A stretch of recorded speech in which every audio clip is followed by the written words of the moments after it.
أعوذ بالله من الشيطان الرجيم بسم الله الرحمن الرحيم سورة الأنعام آية number 58. قل لو أن عندي ما تستعجلون به لقضي الأمر بيني وبينكم والله أعلم بالظالمين. کہہ دیجئے اگر میرے پاس وہ ہوتا جس کی تم جلدی مچا رہے ہو تو میرے اور تمہارے درمیان کبھی کا فیصلہ طے ہو چکا ہوتا، اور اللہ خوب واقف ہے ظالموں سے۔ مزید تاکید کے لیے اس آیت میں کہا گیا کہ اے مشرکین مکہ، تم جس عذاب کے لیے جلدی کر رہے ہو اگر وہ میرے اختیار میں ہوتا تو میں نے بھی جلدی کی ہوتی، یعنی کہ تمہارے کہنے پر نبی صلی اللہ علیہ وسلم، مشرکین مکہ کے کہنے پر نبی صلی اللہ علیہ وسلم جو ہیں یہ عذاب لے کے آ ہی جاتے، دکھا دیتے، کیونکہ ان کو ہر وقت یہ جلدی ہو رہی ہوتی تھی کہ کیوں نہیں اللہ کا عذاب آ رہا، ہم دیکھیں اللہ کا عذاب کیسے آتا ہے۔ تو اللہ سبحانہ و تعالیٰ کے حکم سے ہی نازل ہوتا، لیکن اگر نبی صلی اللہ علیہ وسلم کے بس میں ہوتا تو وہ اس کو جلدی لے ہی آتے ان کے کہنے پر۔ اللہ سبحانہ و تعالیٰ زیادہ بہتر طریقے سے ظالموں کو جانتا ہے، اور ان کی رسی اس لیے ڈھیلی کر دی گئی ہے تاکہ کفر و شرک میں وہ اور آگے بڑھتے جائیں اور شدید عذاب کے مستحق بن جائیں۔ آپ نے اکثر دیکھا ہوگا کہ دنیا کے اندر ظلم اور جبر کرنے کے باوجود بھی لوگ جو ہیں ان کو عیش عشرت والی زندگی انجوائے کرنے کا موقع مل رہا ہوتا ہے، اور وہ مزید ظلم پہ ظلم کیے جا رہے ہوتے ہیں، کرپشنز پہ کرپشنز کیے جا رہے ہوتے ہیں، اور لوگ جو ہیں سادہ لوگ یہ سوچ رہے ہوتے ہیں اور ایک دوسرے سے ڈسکس کر رہے ہوتے ہیں کہ کیوں اللہ سبحانہ و تعالیٰ ظالموں کو نہیں پکڑتا۔ تو یہ جو استدراج ہے کہ کسی کی رسی کو اتنا ڈھیل دے دینا کہ وہ برے کام کیے چلے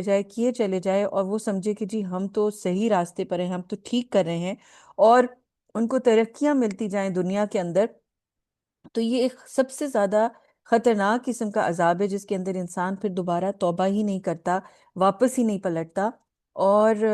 اس کی اس وقت رسی کھینچی جاتی ہے جس وقت وہ مکمل طور پر گناہوں کے اندر ڈوبا ہوا ہوتا ہے، امرس ہوا ہوتا ہے، اور اس کو توبہ کی توفیق نہیں ملتی۔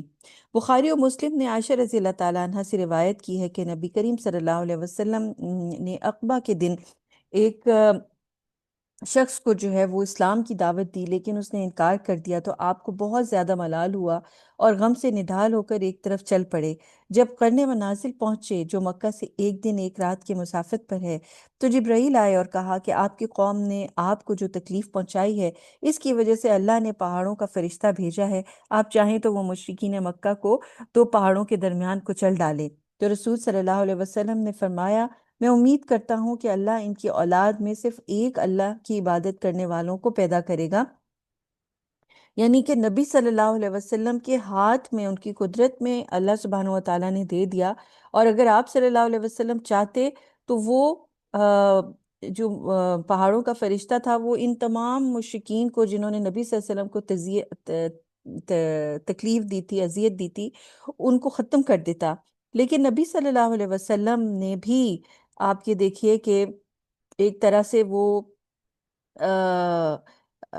روک دیا اس چیز کو، اور اس امید پہ روکا کہ ہو سکتا ہے کہ اگلی جو نسلیں ہیں ان کی، کیونکہ ان میں تو کوئی خیر بھلائی نہیں، لیکن ہو سکتا ہے کہ جو اگلی نسلیں ہوں ان کے اندر ایک اللہ کی عبادت کرنے والے پیدا ہو جائیں۔ تو یہاں پر جو کہا گیا کہ واللہ اعلم بالظالمین، کہ اللہ ظالموں کو زیادہ بہتر جانتا ہے، تو اس سے یہ پتہ چلتا ہے کہ اللہ سبحانہ و تعالیٰ یہ بھی جانتا ہے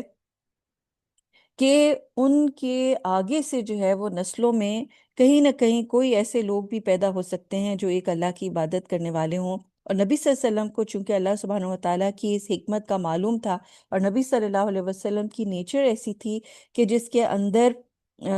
ایک امید تھی، ایک ہوپ تھا، اور ایک انسانیت کے لیے تڑپ تھی، جس کی وجہ سے نبی صلی اللہ علیہ وسلم نے بھی اس چیز سے جو ہے وہ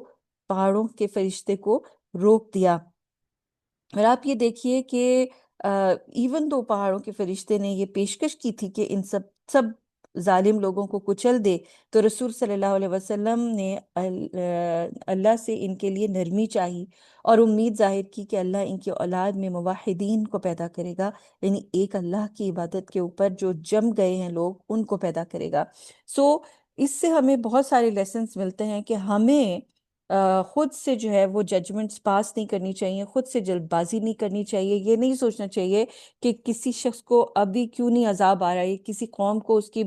خرابیوں کی وجہ سے کیوں نہیں عذاب آ رہا۔ یہ صرف اور صرف اللہ کا فیصلہ ہے، ہم نے اپنا کام کرنا ہے، اور وہ ہے کہ اللہ سبحانہ و تعالیٰ کے پیغام کو آگے سے آگے پہنچانا، نیکیوں کو کرتے جانا، چھوٹی چھوٹی نیکیوں کو کرتے جانا، اس راستے پہ لگے رہنا، باقی اللہ سبحانہ و تعالیٰ کا کام ہے۔ اور دعا یہ کرنی چاہیے کہ اللہ سبحانہ و تعالیٰ ہمیں ہمیشہ سیدھے راستے پر رکھے، اور ہمیں اللہ سبحانہ و تعالیٰ کی ان حکمتوں کا اندازہ ہو کہ ہمیں جو اللہ سبحانہ و تعالیٰ یہ وقت دے رہے ہیں، یہ مہلت دے رہے ہیں، یہ اس لیے ہے تاکہ ہم زیادہ سے زیادہ